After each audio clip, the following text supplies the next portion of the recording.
Tinikman niya ako bago niya ako iwanan.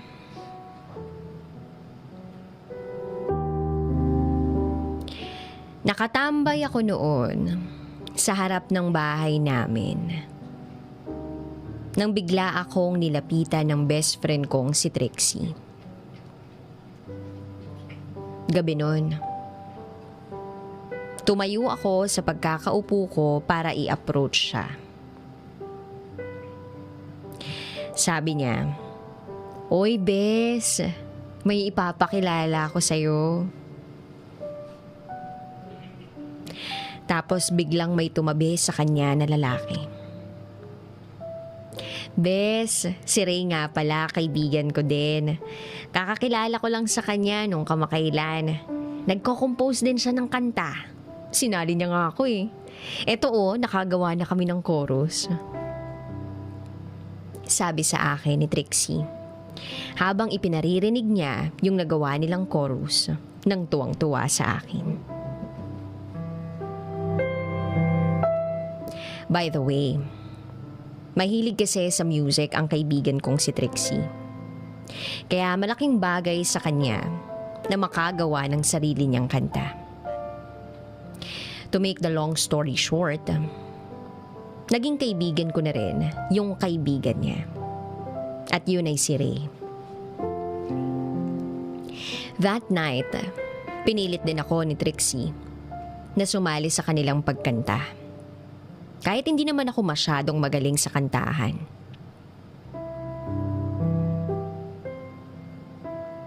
Lumipas pa ang ilang araw. Pumunta kami sa bahay nila Ray para naman gumawa ng kanta tungkol sa breakup ni Trixie at ang ex-boyfriend niya. Ayun, nag-record na kami. Hanggang si Trixie, nagpaalam muna mag-CR. Kaya kaming dalawa na lang ni Ray ang naiwan sa recording room. Habang pinapakinggan niya yung mga na-record namin, kinausap niya ako, tinanong niya ako kung maganda daw ba yung kanta.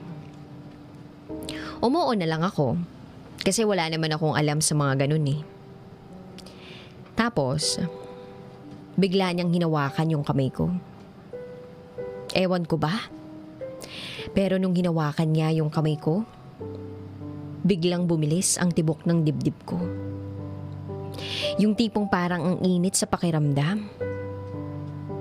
Sa totoo lang, sa isang buwan kong kasama si Ray, parang nahuhulog na ang loob ko sa kanya. Hanggang sa gabi na namin natapos ang kanta. Ang best friend ko namang si Trixie, nag-aya ng inuman sa bahay nila para daw ma-celebrate yung natapos naming kanta. Pumunta kami sa bahay nila. Kinausap ako ni Ray na wag daw ako masyadong uminom. Baka raw kasi malasing ako. Sa isip-isip ko noon, nakakatuwa naman tong taong to. Concern na concern para sa akin. Ewan ko ba? Pero deep inside, kinikilig ako. Ayun na nga, nag-inuman kami. Hanggang sa lumabas yung mama ni Trixie at ang sabi sa amin, "Tapusin nyo na yan. Matulog ka na rin, Trixie." Pagkarinig namin na yon, parang dapat nga tapusin na namin yung ginagawa namin. Kasi sa tono ng mama niya, para itong galit. Kaya ayun, tinapos na namin.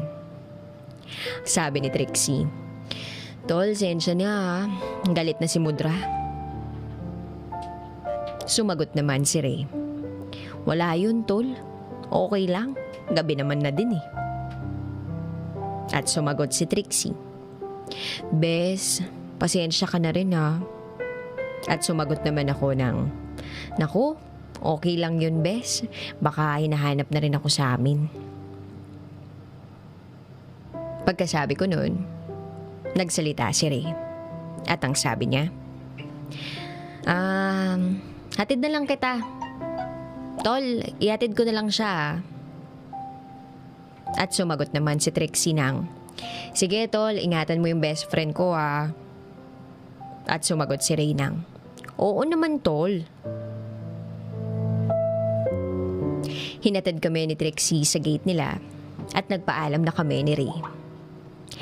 Habang naglalakad kami ni Ray, bigla siyang nagsalita. At ang sabi niya, Jessie, gusto mo tambay muna tayo saglit? Umuo naman ako. Kasi sa totoo lang, wala pa naman ako sa mood umuwi. Kaya umupo kami sa may bench. Pagkaupo namin sa may bench, bigla siyang nagsalita. Jessie, gusto kita. Pagkasabi niya na yun, parang hindi ko alam kung anong mararamdaman ko. Nagulat ako. Medyo nararamdaman ko nanginginig siya. Bigla na lang niyang hinawakan yung kamay ko at nagkatitigan kaming dalawa. Hindi ko na alam ang mga nangyari. Bigla na lang niya akong hinalikan sa labi ko. First kiss ko yun. Pinipilit niya pa akong halikan na yung tipong mas malalim pa, pero natatawa na ako sa sarili ko kasi hindi ko naman alam yun. Mga ilang saglit pa, tumigil na siya sa paghahalik sa akin. Sabay palihim na tumawa. Tinanong ko siya, bakit ka natatawa? Sumagot naman siya ng, wala. At nagsalita na ako ng, pasensya ka na ha. Hindi ko kasi alam yung mga ganyan. At bigla ba naman siyang sumagot ng, gusto mo turuan kita?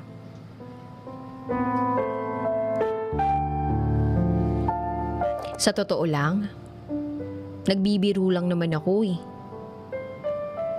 Pero, kitang-kita ko nung sinabi niya na tuturuan niya ako na seryoso siya.